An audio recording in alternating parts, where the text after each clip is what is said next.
So in my story, I was talking about how I was really hyped that Static is joining the new Titans book, and one of my friends messaged me and was like, "Oh, dude, I love Static." We both watched the cartoon as a kid, and I was like, "Static has a lot of really great comics out right now. You should definitely check it out." And he was like, "Oh, cool, but like I have no idea where to start," which made me realize a lot of people might like Static, but they don't know where to start.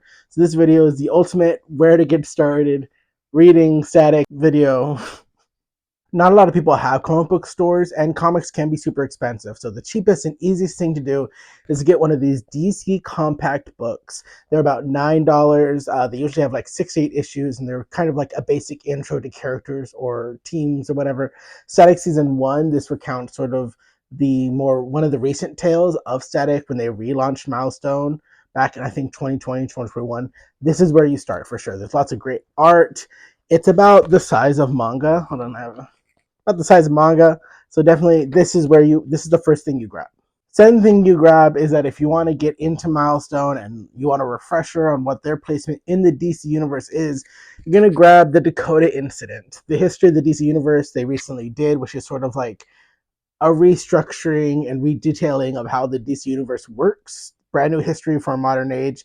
What this does is that it very cleverly and smoothly reintroduces these 90s characters into the DC universe, integrating them within its history, while also telling you where they've been for like the past 20 years. Because it's like, these are cool, powerful characters. What have they been doing this entire time if not appearing in comics? Well, here's the reason why. And I think it was really good and I really enjoyed it. I don't know where the rest of mine are, but there's a Static Batman Beyond mini. I think it's like 5 to 6 issues where they team up.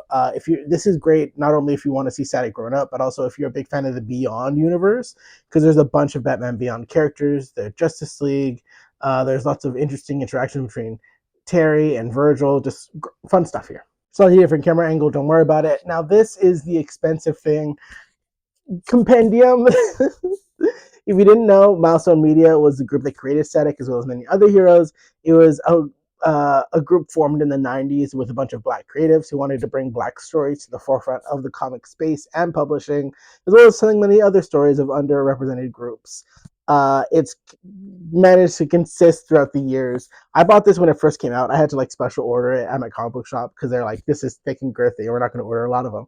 And there's like 5 of them out now that I want to grab, but this is especially interesting from sort of a contemporary lens to really look back to see what kind of things they were writing and what kind of themes and art style. And it's a very intriguing read. Big fan of these. So if you want to like dig deep into Milestone, if you buy what they're selling, these are a must, 100%.